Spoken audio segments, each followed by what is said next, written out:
Esta semana, una vez dados los resultados del referéndum de septiembre 28, donde se aprobó el proyecto de constitución del presidente Correa, vamos a conversar cuál es el rumbo del Ecuador, y para esto, qué mejor que contar con el doctor Vladimiro Álvarez. Don Vladimiro, bienvenido a Tribuna Liberal. Don Vladimiro, las cosas ya están dadas, el proyecto de constitución está aprobado. ¿Qué futuro ve en el corto plazo para el Ecuador? Porque hay un grupo de gente que no votó por esa constitución y cree que es nefasto. Sin embargo, está dado, está aprobado. ¿Qué viene después de esto? Después de esto viene una toma de la esperanza. En realidad, en 20 ocasiones con esta, el Ecuador ha visto que su sistema jurídico, su estructura institucional, su capacidad productiva, la opción de mejorar las condiciones de vida de todos los ecuatorianos no ha funcionado con la estructura que tenía y ha optado por una nueva asamblea constituyente, por una nueva constitución, y luego, aprobada la nueva constitución, puesta en vigencia, los ecuatorianos se ponen a trabajar intensamente, especialmente acá en Guayaquil.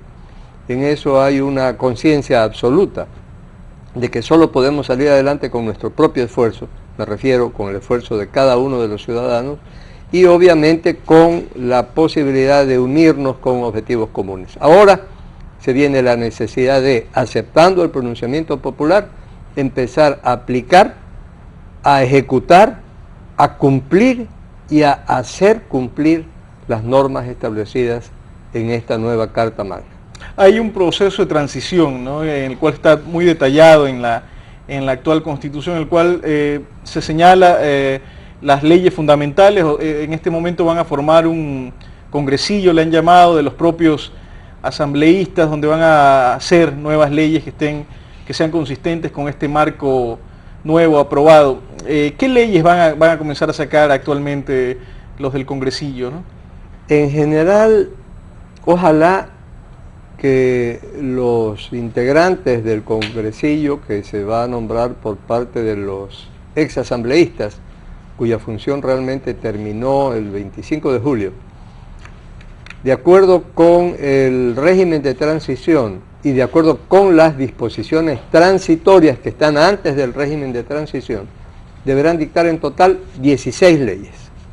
Entre esas está la nueva ley electoral, ley de elecciones, que deberá servir como fundamento para que el nuevo Consejo Nacional Electoral y el Tribunal Contencioso Electoral, que son los dos primeros organismos que deberá designarse, puedan organizar el proceso para designación de las nuevas autoridades el año próximo, presidente y vicepresidente de la República, miembros del Parlamento andino, o sea, representantes del Ecuador ante el Parlamento andino, miembros de la Asamblea Nacional. Y son elecciones generales, ¿no? Generales que todos los cargos del presidente. Al Congreso Nacional, luego a alcaldes, prefectos, concejales, consejeros, miembros de juntas parroquiales, todos los funcionarios de las diversas instituciones del Estado a nivel nacional, regional, provincial y local. Y luego de eso, obviamente el congresillo tendrá que ir desarrollando, además de la ley electoral, la ley de participación ciudadana para integrar el Consejo de Participación Ciudadana y Control Social, que se llama. Luego tendrá que ir dictando una serie de otras leyes relativas a los derechos que se establecen en la primera parte, la parte dogmática de este nuevo texto constitucional. Paremos un poco en esto de participación ciudadana, sobre todo para quienes antes criticamos y creemos que este proceso de transición va a servir para concentrar el poder en el Ejecutivo. ¿Qué podemos hacer los que no creemos en esto, ¿no?, en este proceso de concentración de poderes, en esta parte de participación ciudadana? ¿Involucrarnos para tratar de también tener representación en estos grupos, o realmente es muy complicado para quienes no crean como el presidente estar dentro de estos grupos de participación ciudadana? Bueno, indiscutiblemente lo he manifestado en múltiples oportunidades. Con este nuevo marco institucional del Estado, como lo ha llamado el gobierno nacional y la asamblea que cumplió pues las órdenes del gobierno nacional en el proceso de elaboración de la Constitución, hay dos organismos nuevos que se van a integrar como superpoderes: la Corte Constitucional y el Consejo de Participación Ciudadana y Control Social. El Consejo de Participación Ciudadana y Control Social, porque las atribuciones que tiene para designar funcionarios que antes designaba el Congreso es extraordinaria, las facultades que tiene. Usted los ha puesto al mismo nivel en la Corte Constitucional con el Consejo de Participación Ciudadana, sí. O sea que en este proyecto, en la Constitución que acabamos de aprobar, está en el mismo nivel. La Corte Constitucional, en cuanto a la facultad y las atribuciones que va a tener para dictar sentencias, ahora son sentencias, ya no son resoluciones como las que dictaba el Tribunal Constitucional anterior.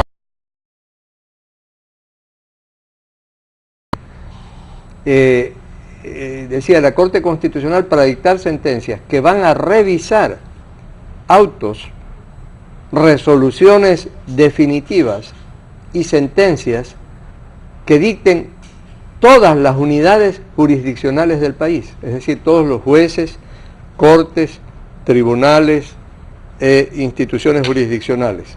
O sea, la Corte Constitucional sería lo más alto, o el Tribunal de Garantías Constitucionales anteriormente, alto del sistema de justicia. Del sistema de justicia en materia constitucional. Pero si alguien, por ejemplo, en un juicio de inquilinato, logra una sentencia favorable, que no voten a la familia a pedido del dueño de casa, y esto es apelado, luego una vecina que se haya peleado con la madre de la familia puede presentar una acción ante la Corte Constitucional, porque dice cualquier ciudadano o cualquier grupo comunitario puede presentar las acciones extraordinarias de protección constitucional, que se llama, lo cual obviamente caotizará la función judicial si se empieza a ejecutar de mala fe o por molestar al vecino.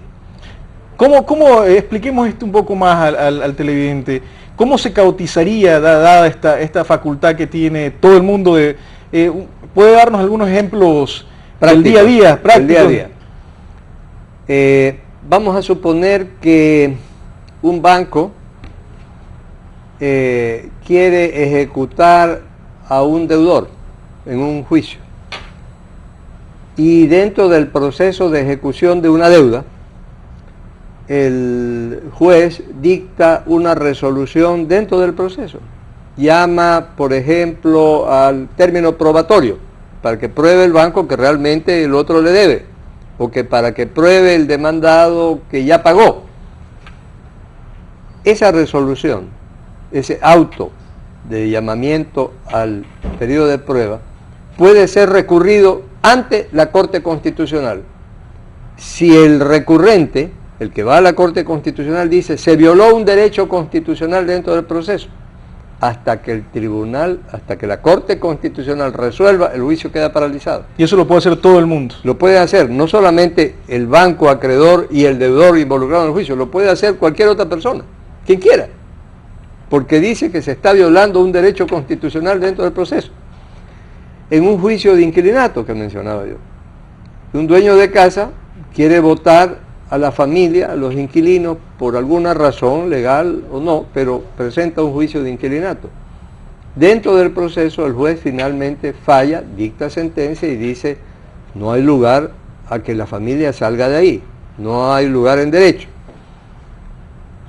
y le da la razón a la familia. Pero resulta que la vecina se peleó y gritó e insultó alguna vez con la madre de esa familia. Esa vecina, resentida con el vecino, que no es parte del juicio, puede presentar una acción extraordinaria de protección constitucional alegando que se ha violado una norma constitucional. Y va el proceso a la Corte Constitucional hasta que la Corte resuelva. Probablemente dirá, no tenía razón la vecina, pero hasta eso ha pasado mucho tiempo y la familia pasa en angustias por esta suspensión del trámite. Don Vladimiro, vimos cómo este punto de la Corte Constitucional muy probablemente va a bautizar, pero también comenzamos a tratar el punto del Consejo de Participación Ciudadana, y mi pregunta era cómo los que creemos en la República de pesos y contrapesos, podemos hacer algo para impedir los que creemos en la división de poderes, los que creemos en la República de pesos y contrapesos, podemos hacer algo para impedir que estas herramientas que se han dado para el Ejecutivo sea una herramienta de concentración de poderes. ¿Hay alguna posibilidad de hacer esto? El Consejo de Participación Ciudadana y Control Social se va a integrar con representantes nombrados por las distintas funciones del Estado y además por representantes nombrados por las organizaciones sociales, postulados por las organizaciones sociales. No especifica, no enumera las organizaciones sociales, no dice cuáles son esas organizaciones sociales, de tal manera que en su momento, cuando salga la ley referida a esto, tendrá que definírselo, pero organizaciones sociales, ahora vemos que, por ejemplo, en las últimas elecciones participaron 495 partidos, movimientos y organizaciones sociales presentando candidatos. Imagínense usted alrededor de 500 movimientos para presentar candidatos. Para este tipo de consejos pudieran presentarse 500 o pudieran presentarse 1000 organizaciones sociales. Y sale por allí un grupo que se llama Movimiento de Jóvenes del Sur de Guayaquil. ¿A quiénes representan? No se sabe a cuántos jóvenes. Saldrá por allá otro movimiento de las mujeres del norte. Y la ley que va a hacer el congresillo es el que va a determinar la mecánica para elegir consejo. Y me imagino, para poder determinar cuáles son las condiciones o requisitos que debe cumplir cada una de esas organizaciones que acrediten tener una legitimidad real de participación ciudadana, porque en caso contrario esto será una burla y se lo tomarán pues los mismos de siempre. Y como usted decía, este consejo va a tener amplias facultades para designar organismos de control, procurador, contralor, fiscal, superintendente de bancos, de compañías, de telecomunicaciones y una serie de otros altos funcionarios del Estado, con lo cual se va a tener el poder concentrado en muy pocas manos, generalmente bajo la manipulación del propio gobierno, y lamentablemente, si no hay escrúpulos de por medio, con toda la utilización de los recursos y del dinero del Estado. Hemos hablado de la ley electoral y la ley de participación ciudadana, enumeró 16 leyes. ¿Qué otra ley va a hacer el congresillo en este proceso de transición? El congresillo tendrá que dictar una ley que regule el Consejo Nacional de la Judicatura y la nueva Corte Nacional de Justicia, que va a reemplazar a la Corte Suprema. Y la Corte Suprema dijeron que han renunciado todos, ¿no? ¿Cómo ve este punto de que renuncie todo de la integración de la Corte Suprema? El nuevo texto constitucional señala expresamente que 10 días después de proclamados los resultados, todos los magistrados de la Corte Suprema de Justicia cesan en sus funciones. Eso es lo que se llama un mandato constitucional, punto. Luego dice que de entre los 31 magistrados se sortearán 21 para que integren la nueva Corte Nacional de Justicia hasta que se nombren a los definitivos luego de un concurso. Pero este sorteo no debería ser obligatorio para los magistrados que salen sorteados, porque de acuerdo con la misma Constitución no se puede obligar a ninguna persona a ejercer un cargo o trabajo en el que no tenga la voluntad de hacerlo. Y es eso, entiendo, la posición actual, al menos de algunos de los magistrados de la Corte. ¿Y qué rol va a tener esta nueva Corte Suprema si como bien mencionaba antes, es la Corte Constitucional prácticamente la que va a dictar sentencia en última instancia, algo que no se daba antes, ¿no? Bueno, la Corte Nacional de Justicia que sustituirá a la Corte Suprema de Justicia tendrá prácticamente las mismas funciones. Esto es la de actuar como tribunal de casación, es decir, solamente cuando se hubieran violado determinados requisitos dentro de los procesos.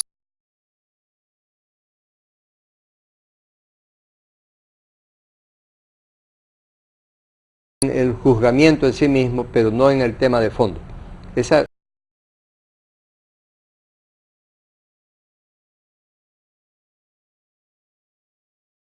cuando hubiere algo que fuere una falla en el juzgamiento en sí mismo, pero no en el tema de fondo.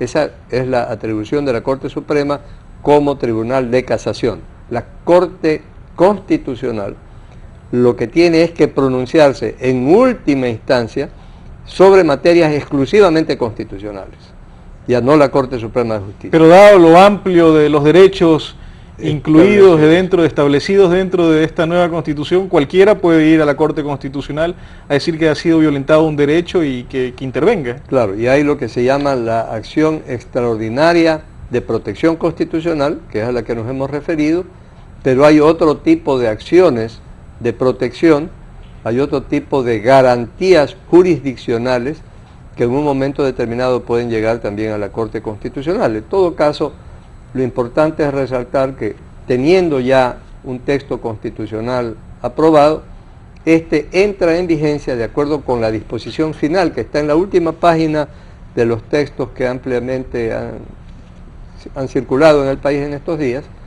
Según esta disposición final, la Constitución entra en vigencia inmediata mediante su publicación o promulgación en el registro oficial. En ese momento entra en vigencia, y entran en vigencia, y esto es bueno idealmente para la ciudadanía, todos los derechos garantizados por el Estado que en forma tan poética y seductora se pusieron en la primera parte del texto constitucional. Es decir, que hay todo un grupo humano que está expectante que se publique en el registro oficial, en ese sentido, porque se ha garantizado trabajo, se ha dicho que es un derecho el trabajo, casas. O sea, usted me está diciendo que prácticamente toda la gente podemos ir a exigirle que nos den trabajo, que nos den casas en el... Así es. ¿Y dónde se iría a exigir esto? Sería interesante. El texto saberlo. Constitucional señala, por ejemplo, los derechos de los jóvenes. Y entre los derechos de los jóvenes está pues el derecho obviamente a la educación, a la salud, a la vivienda, a la recreación, a los espacios libres, derecho garantizado por el Estado a tener acceso al primer empleo. Por otra parte, a los adultos mayores, a las personas que hayan cumplido y que tengan 65 años de edad o más, se les garantiza atención médica especializada gratuita, medicina gratuita, se les garantiza trabajo remunerado a los mayores de 65 años, de acuerdo con su capacidad. Se garantiza a los mayores de 65 años una vivienda digna que sea aceptada por la persona, no cualquier vivienda. Se garantiza a los mayores de edad seguridad social universal y jubilación, de tal manera que además a las amas de casa que realizan trabajo de hogar no remunerado, se les garantiza, el Estado les garantiza, según la Constitución, no necesitan firmar un pagaré, ni nada, en la Constitución ya está, y eso es bueno, se les garantiza seguridad social, de tal forma que en cuanto esté publicada en el registro oficial, y esa es una buena cosa de esta aprobación que ha hecho el pueblo ecuatoriano, ya no habrá necesidad de que los jóvenes, los viejitos y todos los que buscan trabajo anden con su carpetita, con la hoja de vida, haciendo cola en la puerta de las fábricas o de las empresas, sino que pueden ir a las gobernaciones, pueden ir al Palacio de Carondelet a tocar la puerta: señor, vengo a exigir mi que derecho. se cumpla la garantía, mi derecho a trabajar, mi derecho a ¿Y tener qué pasa una si el vivienda funcionario digna? no cumple? Si el funcionario no cumple, de acuerdo con el artículo 11 de la propia Constitución, que puede ser ejercido ante cualquier servidora o servidor público del Estado, así lo dice el artículo 11, podrá iniciarse una acción por incumplimiento constitucional que puede llegar a la destitución del funcionario. ¿Cuáles son los primeros pasos para reclamar sus derechos en términos prácticos. ¿Qué tiene que hacer un ciudadano que quiere reclamar su derecho? Puede acudir directamente al servidor, por ejemplo, a la ministra de Salud, a decir, señor, tengo un cáncer de 3er grado y necesito una atención médica especializada y estas medicinas que son sumamente caras y tienen que dármelas gratuitamente. Si no se las dan, puede acudir ante un juez o ante un organismo constitucional para que exija a la ministra de Salud, por ejemplo, en este caso, tal cosa. Si requiere vivienda, pues tendrá que ir donde la ministra de Vivienda o de cualquier otro servidor, que tendrá que ver cómo se las arregla con su colega de la competencia respectiva para que cumpla la garantía constitucional de quienes reclamen, porque en caso contrario corren el peligro de destitución y de demandas que pudieran ser sumamente altas, digamos, para el Estado. Pero en todo caso eso es bueno para la ciudadanía, porque significa que tienen un derecho muy importante. Lo que yo veo difícil es que los funcionarios puedan contestar y el presidente de la República una pregunta que vengo haciendo hace más de 17 años.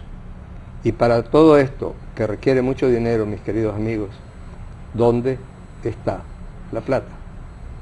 Sí, amigos televidentes, esperamos que realmente no se haya jugado con la necesidad del pueblo ecuatoriano y efectivamente si se ha aprobado un proyecto de constitución que, bueno, ahora se haga valer los derechos que están incluidos en ese proyecto de constitución.